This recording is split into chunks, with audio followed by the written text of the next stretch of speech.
سلامونه د لندن دی د بي بي سي پښتو ټلویزیون نړۍ دا وخت زه سنا صافی یم. نوه خنډ د دې مقدسې پروسې په مقابل کې زه نه منم. د سولې پیغام په ټوله نړۍ کې مسلمانان اختر لمانځي. افغان ولسمشر په خپلو خبرو کې وویل چې بې دلیله په سوله کې خنډ نه مني. امریکا کې نوماندې هیلری کلینټن کالیفورنیا ته خپل سفر ځنډولی دی. کمپاین ډله یې وایي ناروغه ده. کم شوي زمریان سویلي افریقا کې اوس د ښکار لپاره په بند کې روزل شوي صحرا ته خوشي کیږي، خو اوس یې د مخنیوي هڅې هم پیل شوي دي. او له دې ټولو سره خپله مرسته خپله د افغانستان په بلخ ولایت کې هغې راډیو ته ځو چې ټول کار یې نجونې کوي. او ګورو چې د شیکسپیر هنري اثار ولې او څنګه د هغه له مرګ 400 کاله وروسته هم له اوسني ژوند سره تړاو لري. اختر مو نیکمرغه. نړۍ دا وخت خپرونه کې نن د بي بي سي په پښتو ویبپاڼه باندې او فیسبوک باندې هم په ژوندۍ بڼه دغه خپرونه لیدلی شئ. نن د نړۍ په بیلابیلو برخو کې مسلمانانو د لوی اختر ورځ ولمانځله. د افغانستان په بیلابیل کابل او لوی ښارونو کې سخت امنیتي ګامونه نیول شوي وو. د اختریزو مراسمو پر وخت افغان ولسمشر محمد اشرف غني میلمنو ته وویل د ګلبدین حکمتیار له ډلې سره د سولې هوکړې ته نږدې شوی.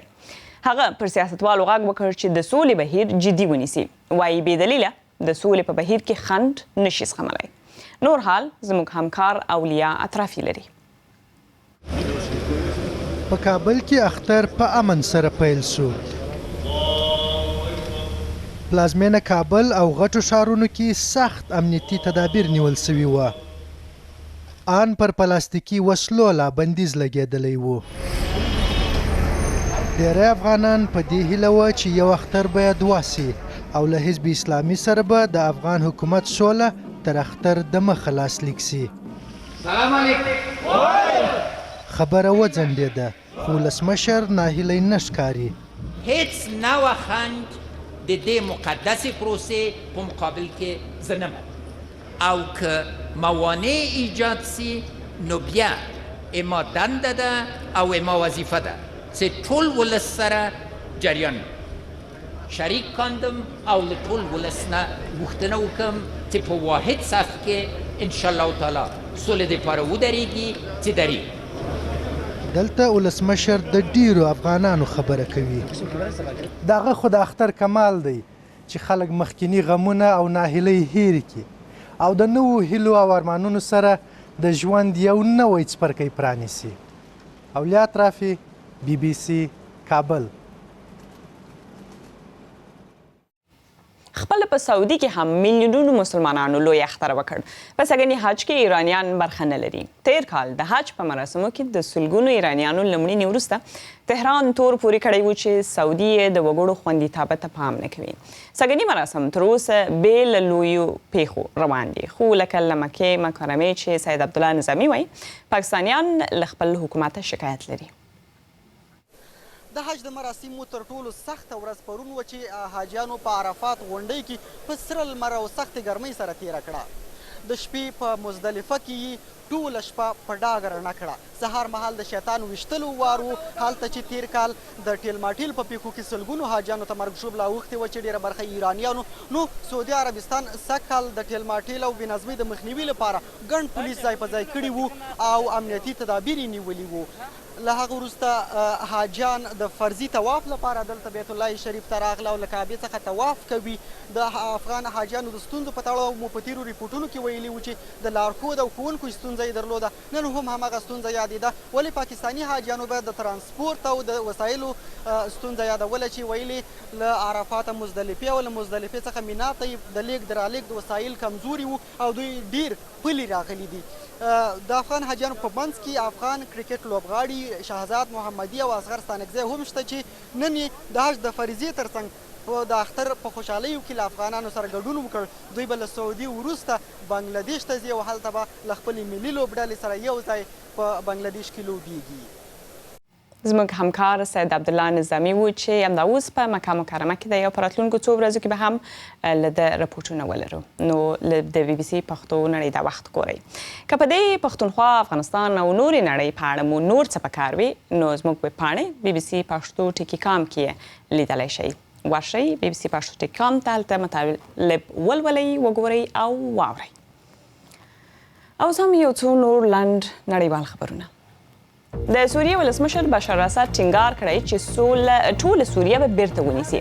دا له هغه غوربند وړاندې وایي چې روسیې او امریکا یې منځګړتوب وکړ او نن پلی کیږي. دی دا خبرې داسې مهال کوي چې څو یاغي ډلو د دې تړون ضمانت غوښتی دی. تمه ده د لومړیو 48 ساعتونو لپاره د جګړې بندېدل نن د لمر لوېدو پر مهال پیل شي. لیبیا کې د ملګرو ملتونو په ملاتړ حکومتي ځواکونه وایي د هېواد په ختیځ کې د تیلو 2 بندرونه نیولي دي. دغلته د جنرال خلیفه حفتار یو ویاند وایي د اسدرا او راسلانوف تیلو بندرونه یې له ځواکونو سره دي. خو یوې بلې سیالې ملیشې چې یو قومندان یې په دې وروستیو کې د حکومت ملاتړ اعلان کړ وایي جګړه اوس هم روانه ده. د سویلي کوریا چارواکو خبرداری ورکړی دی چې شمالي کوریا د اټومي وسلو یوې بلې ازموینې ته تیاری نیسي. شمالي کوریا د جمعې پر ورځ د ځمکې لاندې د اټومي وسلو 5مه ازموینه وکړه. اټکل دی چې هغه چاودنه تر دې دمه تر ټولو پیاوړې ازموینه وه. د سویلي کوریا د دفاع وزارت یو ویاند ویلي د ازموینې لپاره یو تونل کنستل شوی و چې ښایي د 6مې چاودنې لپاره هم وکارول شي. یو رپورټ چې د هالیوډ فلمي ستوري جورج کلوني غوښتی و د سویلي سودان پر مشرانو تور پورې کوي چې له کورنۍ جګړې ګټه اخلي. رپورټ ادعا کوي چې ولسمشر سلواکیر، حکومت مخالفی مشر ریک مچار او د پوځ جنرالانو ډېرې پیسې ټولې کړې دي. د رپورټ لیکوالان وایي دوی له دغو نومول شوو کسانو سره تماس ونیوه خو هغوی ځواب ورنه کړ. او په بنگلادیش کې د بیړني خدماتو کارکوونکي لګیا دي او له هغې ودانۍ مړي راباسي چې اور پکې لګېدلی و. دغه څو پوړیزه فابریکه بیخي سوځېدلې ده. اور د 2 ورځو لپاره روان و او ظاهرا د اوبو ایښولو یو لوښي له لاسه لګېدلی و. تر اوسه 33 کسان تایید شوي چې مړه دي، نور لا هم ورک دي. امریکا کې سږنیو ټاکنو ته ولاړې نوماندې هیلري کلینټن کالیفورنیا ته خپل یو سفر لغوه کړی دی ځکه ډاکټر یې وایي معایناتو یې ښودلې چې د سږو ستونزه لري. میرمن کلینټن پرون د سپتمبر 11 بریدونو د 15 کال د یاد په مراسمو کې ولیدل شوه چې حال یې ښه نه و او له غونډې هم له همدې امله د وخته ووتله. په ټاکنو کې د دې سیال ډونالد ټرمپ د دې خبر په غبرګون کې ویلي هیله مند دی میرمن کلینټن ژر روغه شي. دا د امریکا په تر ټولو جدي ورځې بدله سوې. د سپټمبر د 11مې یاد لمانځل کیږي. خو سږ کال دغه ورځ په دې سیاسي رنګ درلود چې د امریکا ولسمشرۍ ته دواړه نوماندان هیلري کلینټن او ډونالد ټرمپ د بریدونو په ځای کې راڅرګند سوه. هغه څه چې د دې ورځې د لمانځلو پر وخت پیښ سوه د خبرو موضوع ګرځېدلې. د امریکا د ولسمشریزو ټاکنو په دې کمپاین کې تر اوسه کومه موضوع په دې کچه اوج ته نه ورسېدلې. د مراسمو پر وخت هیلري کلینټن ناروغه ښکارېده او مجبوره سوه له ځایه وختي ووځي. لږ وروسته په نیویارک کې د خپلې لور له کوره راڅرګنده سوه او خبره یې عادي وبلله. د کمپاین ډلې یې یوه وینا خپره کړې چې وایي د پرون د یاد غونډې پر وخت د میرمن کلینټن ګرمي سوې او د اوبو له کمښت سره مخامخ سوې وه. خو اوس بیا بله خبره راڅرګنده سوه. هیلري کلینټن ته د جمعې په ورځ خپلې ډاکټرې ویلي وه چې د سږو ناروغي لري او اوږدمهاله درملنه یې کېدله. هغې ته یې انټي بیوټیک ورکړې وه. لارښوونه ورته سوې وه چې استراحت وکړي او په خپل مهالویش کې بدلون راولي. ډاکټر لیسا باردیک ویلي د 11 سپټمبر په یاد غونډه کې یې ګرمي سوې او د اوبو له کمښت سره مخامخ سوې وه چې اوس مخ په رغېدو ده. ډونالد ټرمپ په روان کمپاین کې هڅه کړې وه چې د هیلري کلینټن د روغتیا موضوع وکاروي، خو نن یې بیا بل مخ پر ایښی. چوپتیا یې غوره کړې، څه نه وایي. وړاندې خو داسې اټکل کېدی چې دغه انځورونه به د هغې کمپاین سخت وځپي، خو اوس چې د ناروغۍ علت معلوم سوی پام بلې خواته اوښتی. دغه راپور ترته کریمې نعیمي لوست. د دې ونې ستاسو غږ پروګرام کې چې پنجشنبه خپرېږي پر دې خبرې کوو چې له تعلیمي معیاره خوښ یاست؟ آیا ښوونځي او پوهنځي ټولنې او کار ته چمتو کسان فارغوي؟ د بي بي سي پښتو پر فیسبوک او ټویټر پاڼو خپل نظرونه راته پر دې موضوع پرېښودلی شئ.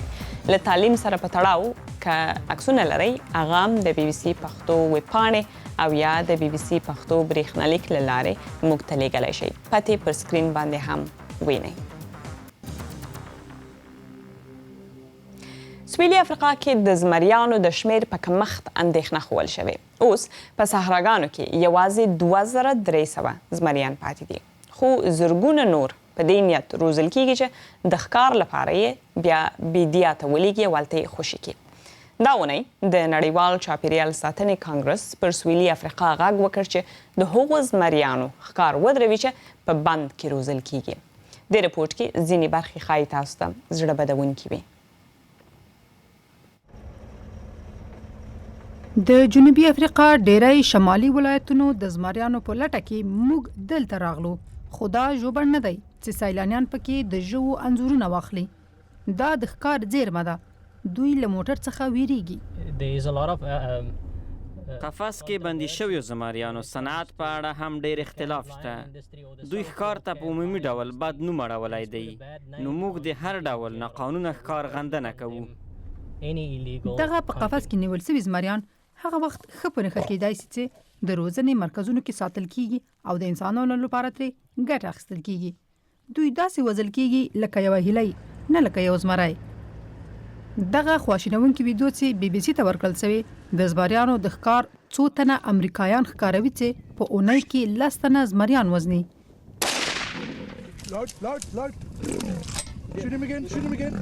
موږ یې د روزنې مرکز ته وربللي وو چې وګورو زمریان ښه ساتل کیږي که نه، خو قفسونه یې ډېر واړه وو. پلویان بیا وایي دا په دې معنا ده چې وحشي زمریان به نور نه وژل کیږي او لویې سیمې به هم ژغورل کیږي. نو څه به وسي که په جنوبي افریقا کې ښکار بند سي؟ دا په حقیقت کې د جنوبي افریقا په اقتصاد ډیر منفي اغیز پرېښودی شي. له ښکار څخه ډیری بهرنیان پیسې ترلاسه کوي. دا ستره سوداګري ده. په جنوبي افریقا کې هر کال په سلګونه نیول سوي زمریان وژل کیږي. ظریفه امیر دغه راپورټ درته وړاندې کړ. د بي بي سي پښتو تلویزیوني خپرونه ګورئ. نن دا خپرونه د بي بي سي په پښتو ویبپاڼه او د بي بي سي په پښتو فیسبوک پاڼه په ژوندۍ بڼه هم خپرېږي. په خپرونه کې اوس د یوې دمې وخت رانږدې شوی دی. له لږې دمې وروسته چې راستانه شو د افغانستان په بلخ ولایت کې د نجونو راډیو ته ورځو، د لوبو خبرونه لرو. په هغو کې دا ګورو چې د انګلستان د یو ورځنیو کرکټ لوبو کپتان ولې بنګلادیش ته له سفره مخ اړولی دی. د پارالمپیک حال هم درکو او وروسته به د شیکسپیر په ډرامو هم خبرې وکړو. نو که کولی شئ راسره پاتې شئ. له لږې دمې وروسته درته راستنیږو په ستاسو غږ کې چې په پنجشنبه باندې خپرېږي. په هغه کې پر دې خبرې کوو چې له درسي یا ښوونیز معیاره تاسې خوښ یاست که نه. پوهنتونونه او ښوونځي د کار او ژوند لپاره تیار کسان فارغوي او که نه. نو پر دې به په پنجشنبه سره وغږیږو. خو اوس راسره اوسئ. وروسته بیرته درته راستنیږو له یو څو شیبو وروسته.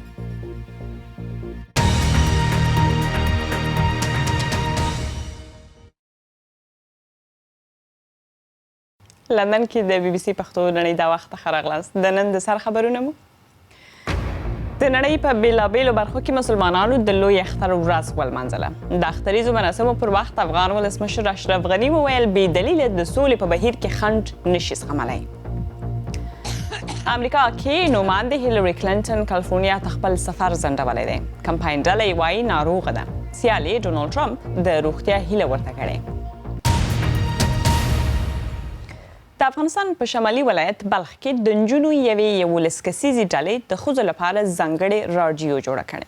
څو کاله وړاندې د ښځو لپاره یوې بلې راډیو هم فعالیت پیل کړی و، خو د ټولنیزو، اقتصادي او امنیتي دلایلو له امله اړ شوه چې سړي هم په دندو وګماري. امیر بریال په دې نوې هڅې له مزار شریفه رپورټ چمتو کړی. د خپلو همزولو غږونه ایډیټ کوي. چاره یې تخنیک او د راډیو مینوالو ته د خپرونو او سندرو نشرول دي.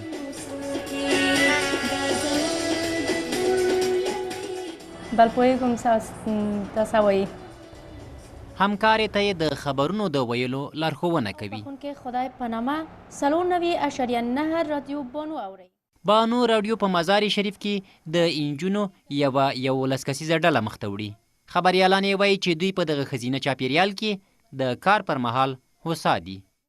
من شخصا خود راحت احساس میکنم چون در شرایط زندگی میکنم که نسبتا خوب است. تهدیدها وجود داره اما در بلخ و در مرکز ولایت اونقدر تهدید وجود نداره به دختر خانم‌ها. من از این لحاظ بسیار راحت هستم وقتی یعنی در محیط کاری خود که میایم خود از هر لحاظ از لحاظ روان و جسمی خود راحت احساس میکنم و همین قسم امید را دوست دارم میخوایم بیشتر و پیش ببرم.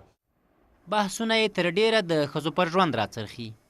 د یو شمېر ټولنیزو ستونزو له امله ان ځینې له پوهنتون فارغ شوي نجونې هم دلته د مایک تر شا د ناستې چانس لږ پیدا کوي، خو دوی به نورې ورته ګوتې نه شماري. خب په لومړۍ توګه ما ویلی شم چې رادیو بانو د ټولو ښځو او نجونو تر غاړې په رسانه کې کار وکړي او د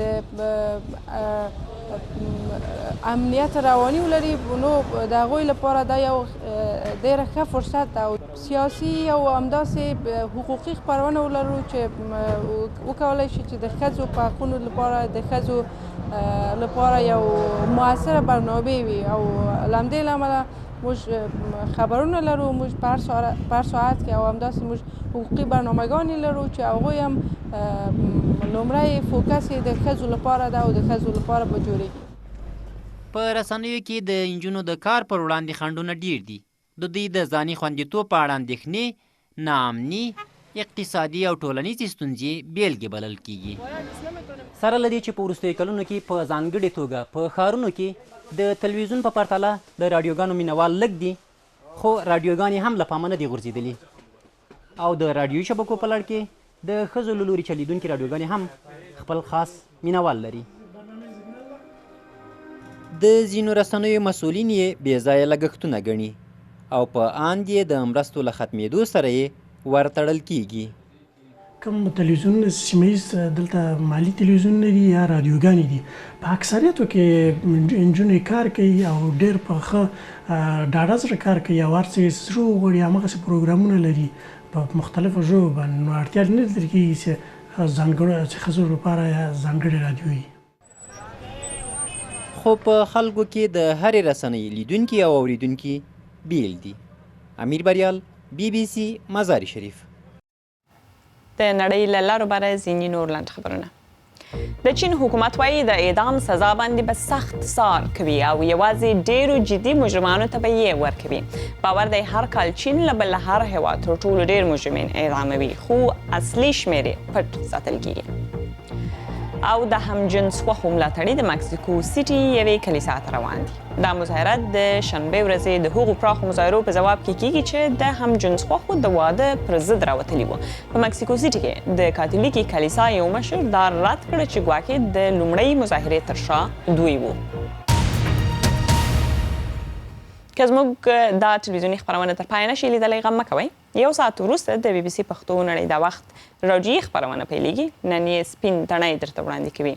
هره ورځ د افغانستان په 9 او د پښتونخوا پر 8 بجو خپریږي، نو اورېدل یې مه هېروئ.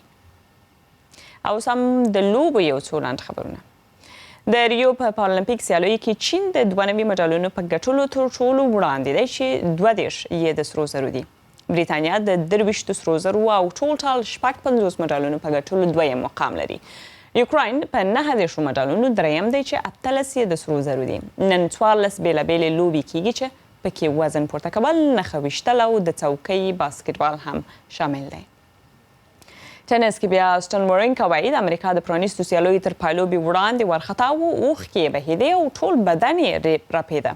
دغه پایلوبه د نوواک جوکوویچ په 4 سټونو وګټله. وارینکا لومړی سټ بایللی و، خو بیا یې 3 سر په سر وګټله او په دریم ځل یې لویې نړیوالې سیالۍ خپلې کړې.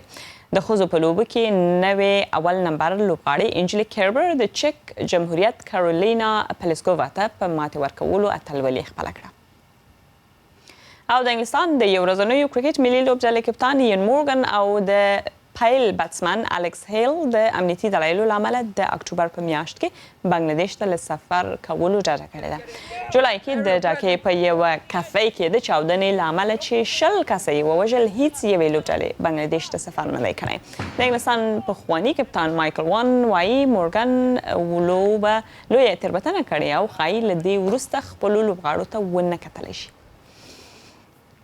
او د بریتانیا د شکسپیر د بریتانیا د یو مشهور لیکوال شکسپیر آثار رو د 400 کال کېږي، خو 400 کال وروسته لا هم له اوسني ژوند سره د آثار تړاو لري. ډېری لیکنې پر تعصب، جنسیت، جنسي توپیر او جګړې دي.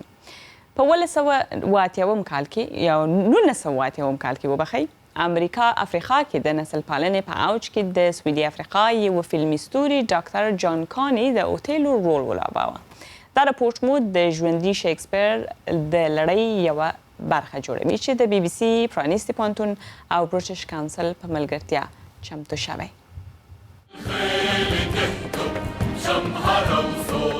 کارکالا یوه کورنۍ ده د نڅا یوه کمپنۍ چې داسې یو هیواد یو موټی کوي چې ډېر دردونه او ناخوال یې لیدلي.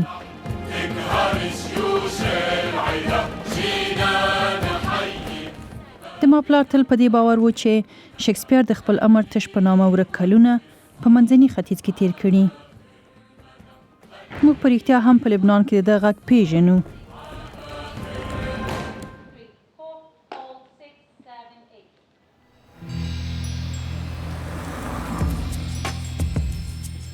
په 1990 کال کې د کورنۍ جګړې په وروستیو میاشتو کې چې موږ له خپلو کورونو نه یو بل سره په جګړه کې بوخت وو، د یوې کورنۍ په شان یو ځای بیروت ته وتښتېدو او د شوف غرو ته چې د خوندیتوب یو تاریخي ځای و ور وختو. د بیت الدین په غرنۍ ماڼۍ کې هغه مهال چې د ټوپکو د ډزو او د توغندۍ د چاودېدو غږونه له نږدې اورېدل کېده، موږ د خپلې پیژندل شوې نڅا د شکسپیر د اوړي د شپې د خوبونو یا میډسمر نایټس ډریم د جوړولو پلان جوړ کړ. په جګړو چاپیره دا ماڼۍ د کارکاله لپاره یو خوندي ځای او د باروک ځنګل د الهام اخیستو لپاره ښه ځای و.